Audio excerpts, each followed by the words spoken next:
Hello नमस्कार दोस्तों, आप सभी का मेरे चैनल पर फिर से एक बार स्वागत है। तो साइक्लोन मिचोंग बहुत ही जल्द फॉर्मेशन करने वाला है बंगाल की खाड़ी में।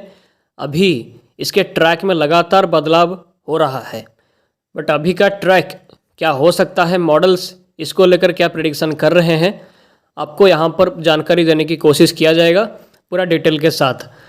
तो सबसे पहले वीडियो को लाइक कर दीजिए और चैनल को सब्सक्राइब कर लीजिए ताकि आपको लगातार ऐसे ही वीडियोस की जानकारी मिलती रहे। और वीडियो को आखिर तक देखिए ताकि आपको पूरा वीडियो समझ में आ जाए। तो सबसे पहले सैटेलाइट इमेज के हिसाब से बात करेंगे कि अभी का सैटेलाइट इमेज के हिसाब से कहाँ पर क्या वेदर सिस्टम बना हुआ है। तो अगर बंगाल की खाड़ी को पहले देखेंगे तो ये दक्षिणी पूर्वी बंगाल की खाड़ी और एडजॉइनिंग अंडमान सी के आसपास में अभी लो प्रेशर सिस्टम अभी भी बना हुआ है। अभी ये सिस्टम इंटेंसीफाई करना स्टार्ट करेगा, बट अभी भी इसका ट्रैक एक्चुअली में मतलब कौन से एरिया में ये स्ट्राइक करेगा, कहाँ पर लैंडफॉल करेगा, कितना इंटेंसिटी एक्चुअली में पहुँचेगा, बट अभी भी इसके बारे में कोई साफ संकेत नहीं है। अलग अलग मॉडल्स की तरफ से इसको लेकर अलग अलग प्रेडिक्शन हो रहा है।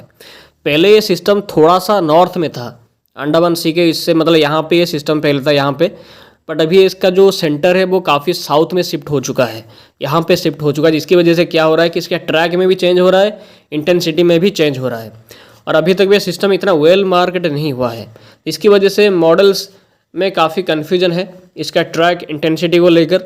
अगर ये सिस्टम स्ट्रॉन्ग बनता है तो ये ज़्यादा ही नॉर्थ जा सकता है, अगर वीक बनता है तो ये थोड़ा सा साउथ में और भी शिफ्ट हो सकता है। तो मैं आगे आपको बताऊंगा कि इसके मतलब कहाँ पे इसका ट्रैक और रह सकता है। और यहाँ पर एक और WD को भी देखा जा सकता है जो कि अफगानिस्तान के आसपास में है, और इससे पहले एक और WD उत्तर भारत को क्रॉस किया था, जिसकी वजह से उत्तर भारत के मध्य भारत के कई हिस्सों में बहुत ज़बरदस्त भारी बारिश हुई थी लाइटनिंग स्ट्राइक के साथ। हेल स्टॉर्म की वजह से कई लोगों की जान भी गई थी। गुजरात में 17 से ज़्यादा लोगों की जान भी गुजरात में गई थी लाइटनिंग स्ट्राइक की वजह से। बट वो WD जा चुका है, बट इसके बाद एक और WD को यहाँ पर देखा जा सकता है जो कि अफगानिस्तान के आसपास में है। और ये WD ऐसे ट्रैक फॉलो करके उत्तर भारत के जो पहाड़ी से वहाँ पे फिर से रेनफॉल एक्टिविटी को थोड़ा बढ़ाएगा, स्नोफॉल की एक्टिविटी को थोड़ा बढ़ा सकता है, खास करके जम्मू कश्मीर, लद्दाख, गिलगित बिल्तिस्तान ये सब हिस्सों में ज़्यादा भारी बारिश है, भारी स्नोफॉल की संभावना इसकी वजह से नहीं, क्योंकि ज़्यादा मजबूत WD नहीं है। बट ये WD ये जो बंगाल की खाड़ी में जो सिस्टम है इसका ट्रैक को चेंज कर सकता है। बस वही देखना है कि जब सिस्टम जो बंगाल की खाड़ी का सिस्टम जब ऐसे ट्रैक फॉलो करके यहाँ पे आएगा, उसके बाद WD के साथ इसका इंटरेक्ट कैसे होता है और कहाँ से ये बंगाल की खाड़ी का सिस्टम रिकवर करता है, उसी पे ही डिपेंड करेगा कि जो सिस्टम है वो कहाँ पे लैंडफॉल करेगा, कहाँ पे क्रॉस करेगा। तो चलिए देखते हैं कि मॉडल्स अभी क्या क्या प्रेडिक्शन कर रहे हैं, कौन कौन से मॉडल क्या क्या इंडिकेशन कर रहे हैं सिस्टम के लैंडफॉल ट्रैक को लेकर। तो सबसे पहले ECMWM मॉडल क्या प्रेडिक्शन कर रहा है उस पर चलिए नज़र डालते हैं। तो आज 29 नवंबर है। सिस्टम का पोजीशन को अगर हम देखेंगे तो ये दक्षिणी पूर्वी बंगाल की खाड़ी और अंडमान सी के आसपास में यहाँ पर इस जगह के आसपास में देखा जा सकता है। और ये 30 नवंबर पे और आगे जाएगा, यहाँ पे पहुँचेगा। 1 दिसंबर पे ये बंगाल की खाड़ी के दक्षिणी भागों तक पहुँच जाएगा। तब इसका इंटेंसिटी डिप्रेशन या डीप डिप्रेशन का हो सकता है। अभी का मॉडल प्रोजेक्शन को देखकर ऐसा इंडिकेशन कर रहा है कि ये 1 दिसंबर पे डिप्रेशन या डीप डिप्रेशन का रूप ये हासिल कर सकता है। पहले लग रहा था कि 1 दिसंबर पे ये साइक्लोनिक स्टॉर्म का रूप हासिल करेगा, बट अभी इस फोरकास्ट में काफ़ी चेंज हुआ है। क्योंकि जैसे मैंने वीडियो के स्टार्टिंग में बोला कि सिस्टम वेल मार्क्ड बहुत अच्छे से नहीं हुआ जैसा प्रेडिक्शन पहले था, और सिस्टम का जो पोजीशन वो काफ़ी दक्षिण में भी शिफ्ट हो गया, जिसकी वजह से फोरकास्ट में भी चेंज हुआ है। और 2 दिसंबर पे सिस्टम और इंटेंसीफाई करके साइक्लोनिक स्टॉर्म का इंटेंसिटी हासिल करेगा। और अभी का मॉडल ऐसा इंडिकेट कर रहा है कि दक्षिणी भारत के तमिलनाडु और आंध्र प्रदेश के दक्षिणी भाग की तरफ ये बढ़ सकता है। मतलब ये ECMWM मॉडल का प्रेडिक्शन है, जो कि पहले ECMWM ये इंडिकेट कर रहा था कि ये जो उत्तर दिशा में आगे जाके आंध्र प्रदेश उड़ीसा के आसपास जाके रीच कर सकता है। बट यहाँ पर जो अभी फोरकास्ट में ECMWM ने काफ़ी चेंज किया अपने ट्रैक को, क्योंकि सिस्टम को वो काफ़ी वीक दिखा रहा है। अगर सिस्टम स्ट्रॉन्ग दिखाए तो इसको और ज़्यादा नॉर्थ वो इंडिकेशन करेगा, नॉर्थ डायरेक्शन पे आगे भेजेगा, क्योंकि नॉर्थ मतलब सिस्टम का वोर्टिसिटी जितना मजबूत होगा सिस्टम उतना ही ज़्यादा नॉर्थ जाएगा, क्योंकि WD का इंटरेक्ट भी इसके साथ होगा। बट अगर सिस्टम वीक बनता है तो वो ज़्यादा नॉर्थ नहीं जा पाएगा, वो दक्षिणी तमिलनाडु या दक्षिणी आंध्र प्रदेश के आसपास ही कहीं पे लैंडफॉल कर सकता है। और 4 दिसंबर पे ये सिस्टम और स्ट्रॉन्ग होगा और धीरे धीरे करके उत्तर दिशा में रिकर्व करना स्टार्ट करेगा और दक्षिणी आंध्र प्रदेश के आसपास जाके लैंडफॉल करेगा। उसके बाद पूरे 5 दिसंबर पे पूरे आंध्र प्रदेश के दक्षिणी इलाकों में ये भारी बारिश और भारी विंड स्पीड भी दे सकता है।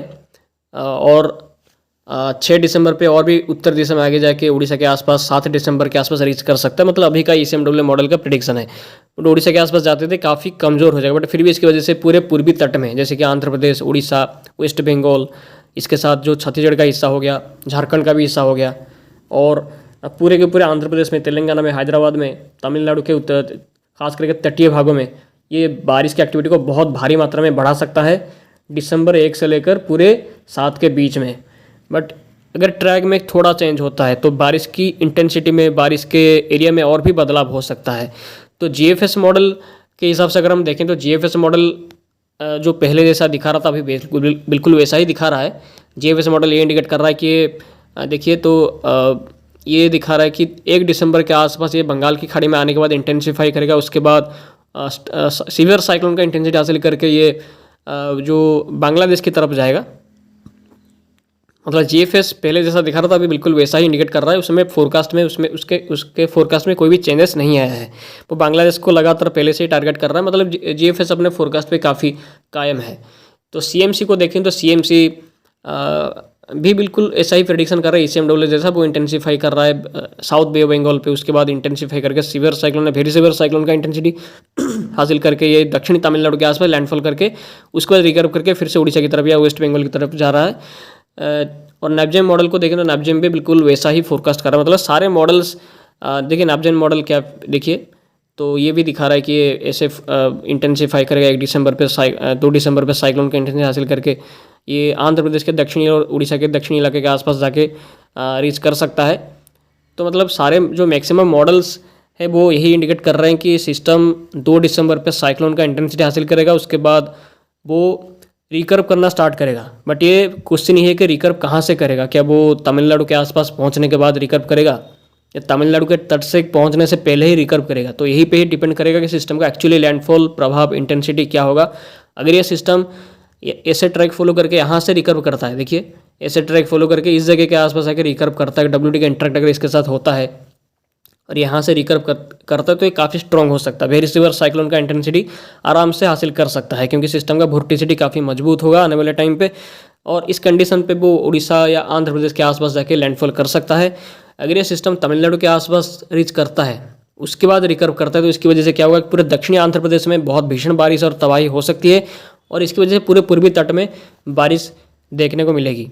यही 2 ट्रैक में से कौन सा ट्रैक फॉलो करेगा। ऐसा भी हो सकता है कि यहाँ से रिकर्व करके उड़ीसा के बिल्कुल पैरेलल और आंध्र प्रदेश उड़ीसा के बहुत पैरेलल होके बांग्लादेश वेस्ट बंगाल की तरफ भी जा सकता है। ये 3 ट्रैक्स अभी काफ़ी ज़्यादा संभव है, बट एक्चुअली में 3 में से कौन सा ट्रैक ये फॉलो करेगा ये डिपेंड यही करेगा कि सिस्टम का रिकर्व कहाँ से करता है। क्या वो तमिलनाडु के आसपास आके करता है या जो बंगाल की खाड़ी के दक्षिणी भाग में पहुँचने के बाद वहीं से रिकर्व करता है। तो वही डिपेंड करेगा कि सिस्टम का एक्चुअली ट्रैक और इंटेंसिटी क्या होगा। तो एनसेम्बल फोरकास्ट को अगर हम देखें तो एनसेम्बल फोरकास्ट भी बिल्कुल वैसा ही प्रेडिक्शन कर रहा है। अगर एनसेम्बल ये देखिए, ये एनसेम्बल का मैप है ईसीएमडब्ल्यू का, जो ईपीएस के मेंबर्स है जो सिस्टम का प्रेडिक्शन करते हैं। 50 मेंबर ईसीएम में काम करते हैं, 50 मेंबर जो फोरकास्ट करते हैं उसका कंक्लूजन निकाल कर ईसीएमडब्ल्यू अपना मेन मॉडल पे फोरकास्ट देता है। तो ये मैक्सिमम मेंबर्स ईसीएमडब्ल्यू मॉडल का अगर हम देखेंगे तो देखिए जो वीक सिस्टम है उसको वो तमिलनाडु की ओर लाता हुआ दिखाई दे रहा है, और जो स्ट्रॉन्ग इंटेंसिटी तक थोड़ा सा वोर्टेक्स उनका ज़्यादा मजबूत कर रहा है, ज़्यादा इंटेंसिफाई सिस्टम जो मेंबर्स करा रहे हैं वो मेंबर्स उसको नॉर्थ डायरेक्शन पे सिस्टम के ट्रैक को मतलब रिकर्व दिखा रहे हैं टुवार्ड्स आंध्र प्रदेश, नॉर्थ और उड़ीसा और मे बी वेस्ट बंगाल, बांग्लादेश।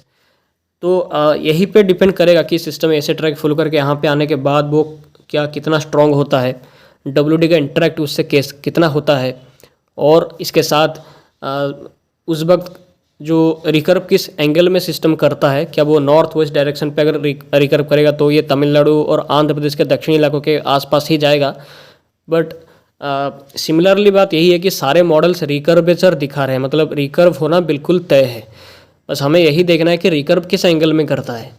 अगर रिकर्व यहाँ से करता है, इस जगह के आसपास अगर रिकर्व करता है तो ये पूरा टारगेट करेगा आंध्र प्रदेश के उत्तरी इलाकों को और उड़ीसा के दक्षिणी इलाकों को, और मे बी वेस्ट बंगाल, बांग्लादेश को भी तरफ भी रिकर्व और भी ज़्यादा कर सकता है। अगर ज़्यादा स्ट्रॉन्ग बनता है तो ये ऐसे ट्रैक ही फॉलो करेगा। अगर वीक सिस्टम का इंटेंसिटी अगर वीक रहता है तो ये तमिलनाडु में ही जाएगा। तो ईसीएमडब्ल्यू मॉडल यही इंडिकेट कर रहा है कि सिस्टम का इंटेंसिटी वो काफ़ी वीक दिखा रहा है, इसकी वजह से इसको तमिलनाडु में लैंडफॉल दिखा रहा है।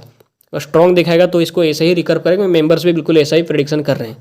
तो हमें बस यही वेट करना है कि सिस्टम जब south central bay of Bengal पे आएगा तो उस वक्त WD के साथ उसका इंटरेक्ट कैसे होता है और वो किस एंगल से रिकवर करने की कोशिश करता है, स्ट्रॉन्ग होता है या वीक होता है, उसे भी डिपेंड करेगा कि सिस्टम का एक्चुअली ट्रैक क्या आंध्र प्रदेश में होगा, दक्षिणी इलाकों में होगा, या उत्तरी आंध्र प्रदेश से उड़ीसा के हिस्सों में होगा, या और भी रिकर्व करेगा।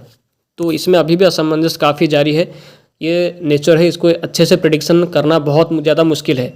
आप साइक्लोन को प्रेडिक्शन तो कर सकते हैं बट ट्रैक का प्रेडिक्शन करना बहुत ज़्यादा मुश्किल है। बट फिर भी मैं अपना बेस्ट देने की कोशिश कर रहा हूँ और मैं नया ट्रैक जल्द ही रिलीज़ करूँगा एनालिसिस के बाद। तो आपको अगले वीडियो पे और भी जानकारी मैं देने की कोशिश करूँगा अगर ट्रैक में और भी चेंजेस होगा, अभी इसलिए सी बात है। तो आज इस वीडियो पे इतना ही, मिलते हैं अगले वीडियो पे। आप सभी का बहुत बहुत धन्यवाद वीडियो में आखिर तक बने रहने के लिए। आप सभी का दिन शुभ हो।